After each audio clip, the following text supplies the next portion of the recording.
Alright, so I had a whole video planned with my GoPro, and I had filmed myself picking some items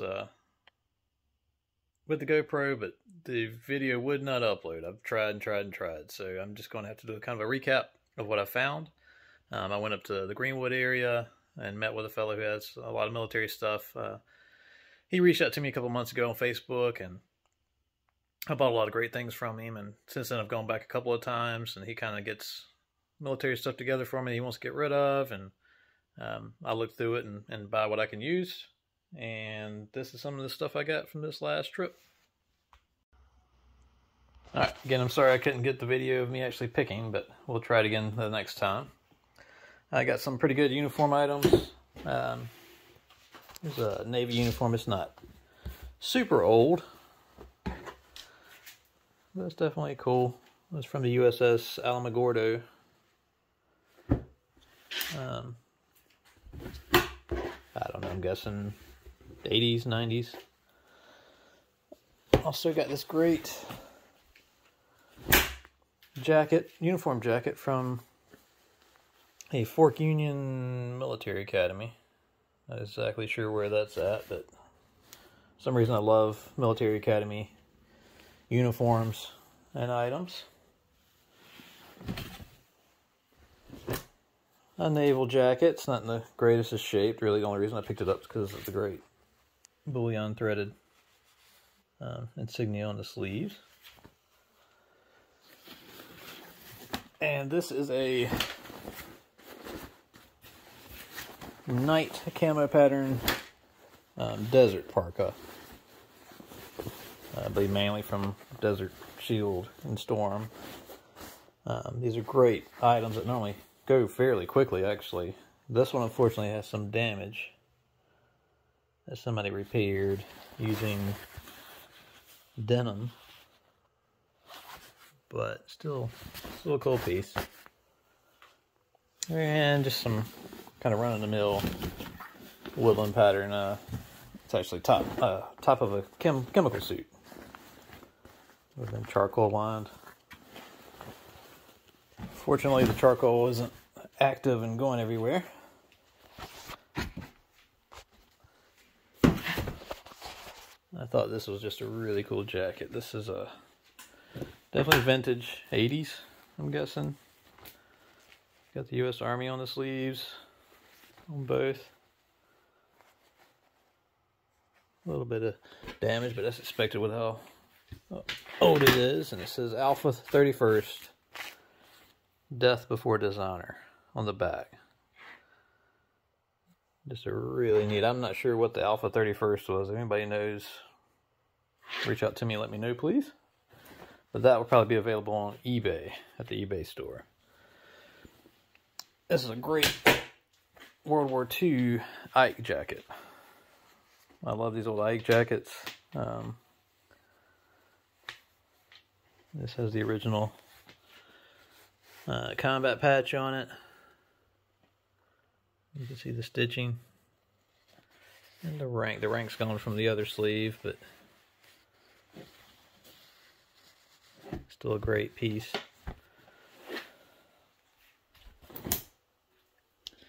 And a vintage Navy peacoat. I figured wintertime's coming, somebody could actually wear this and use it again.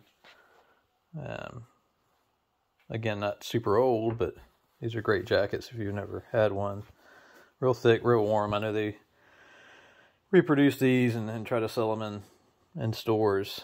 But this is the real deal with the Navy buttons. So this is a great item if anybody's looking for a cool look for the wintertime. Let me get the rest of the stuff out. Alright, here's a great summer weight Flyers jacket. That's the Air Force version. It's in really great shape. He actually had it cleaned for me before I even went to look at it. So that was a great pickup. I'm guessing 1980-ish. And some vintage Navy caps. This one's from USS Tennessee, the submarine.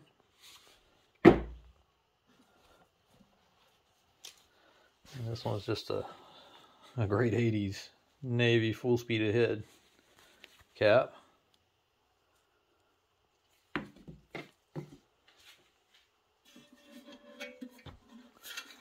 An empty first aid kit is just really cool because it says property of U.S. government on it. And you could fill it with whatever you wanted to, I guess.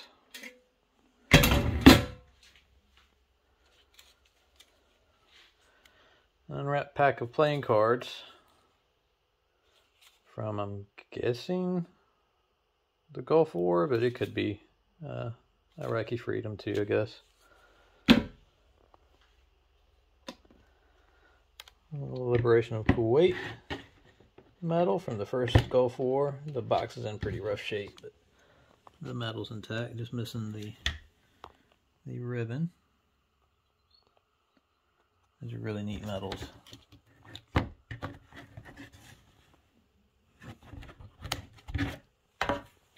And I'm a sucker for anything 101st Airborne. If anybody knows me, knows my brother served in 101st. It's just a vintage patch. It's not too old, but again, 70s, 80s.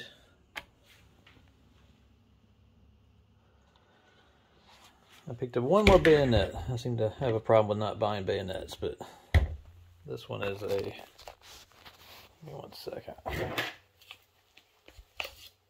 I believe it's 1960s, maybe a 64 model Spanish bayonet, I believe, with the scabbard in good shape.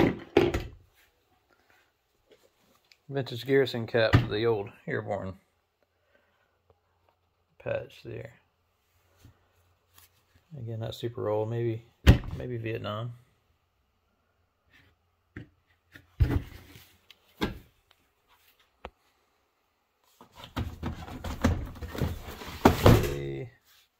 The 82nd Airborne book that I believe just has the history of the 82nd.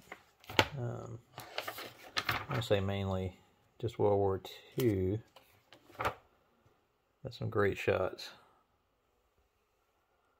Early paratroopers. Just a great book for anybody who collects 82nd stuff or was in 82nd.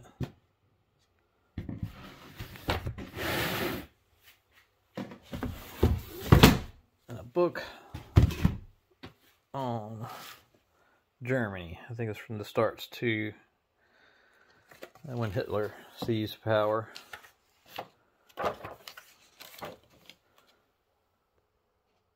Some great photos again and some of the history.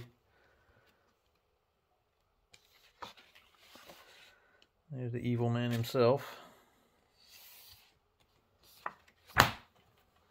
That'd be great for any collection or someone studying history. This is a hard hat with the full bird colonel rank. I'm not sure if it was maybe the Army Corps of Engineers, perhaps, or maybe a Navy captain's. I'm not sure, but there's no other markings on it besides a little bit of what remained of a name. All right, these other items are actually all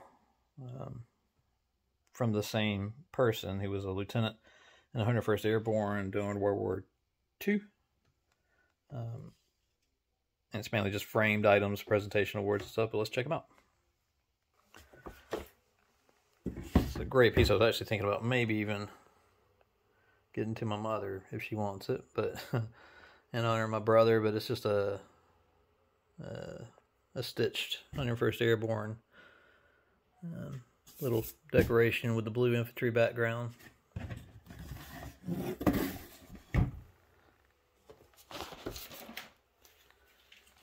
me get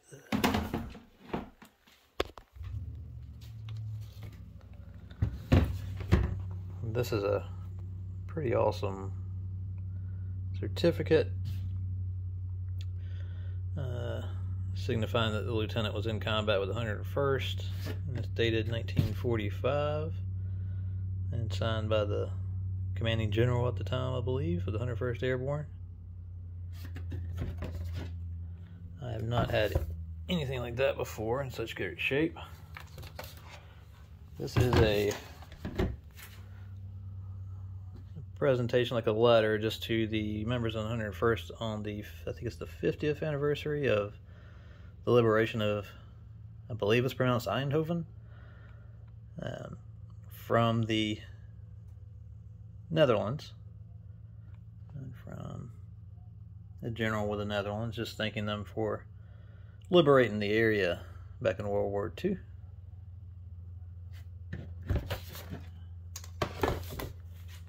And this is a framed photo of the lieutenant.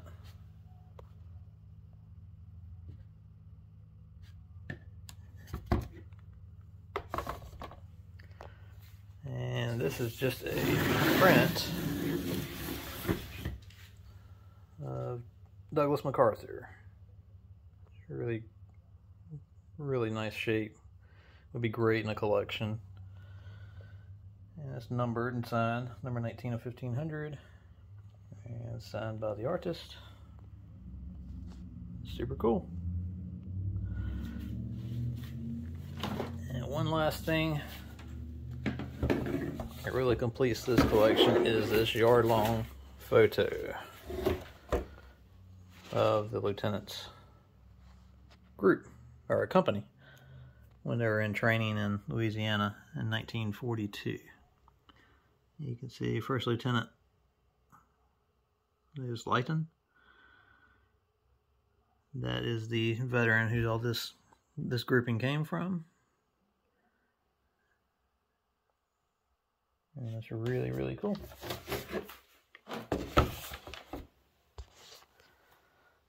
I did have the opportunity, as I was leaving, the guy asked me if I had seen the trench art that he has for sale.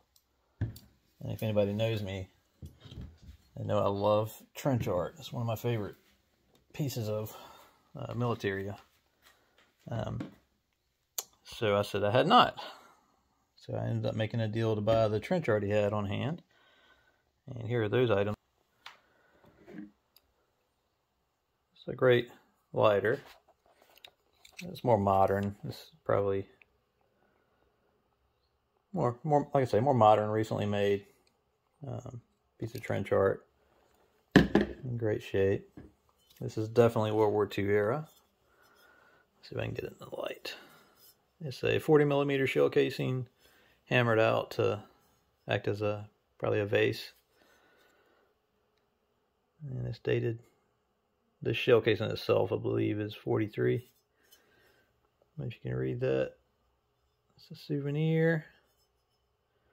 1940 through 45. The Nederland. Really neat piece. And this is a trench art ashtray. And I've had a couple of ashtrays before, but this one is actually in the shape of a cap or a hat. Not sure if it's supposed to be a Marine's cap or an Army officer's cap. You can see the brim on it. And the shell itself is foreign, so I'm not sure which country it's from. This is World War I era. You see the date, 1916 on it. If anybody knows what country. Of course, I'm going to do some research here in a little bit to figure it out. But this shell came from. This is a really cool trench art lamp. Made from a, I'm not sure what size that is. It's smaller than a 40mm, I believe. But the base is actually made from another shell, from a 90mm. I can't really pick it up on the camera too well. Dated from a lot of 1941. And it still works, but I'm going to definitely not plug it in. I'm going to rewire it. You can tell from the wiring it's World War II era as well. And all the way to the top. This is actually the lampshade holder here, but they even made that out of a small shell, maybe a pistol shell or something. All great pieces, and we'll probably end up the lamp definitely in one of the stores. I'm not sure about the rest. Anyway, sorry I couldn't get the video of me actually picking through everything. I'm going to try to work out the kinks in my my video editing soon and get some better videos for you. If you have any questions, you can reach out to me through the Mantiques Facebook page. And I'm always looking for a new item, so if you know somebody with something, pass on my info to them, and I will be glad to take a look. Otherwise, see you next time.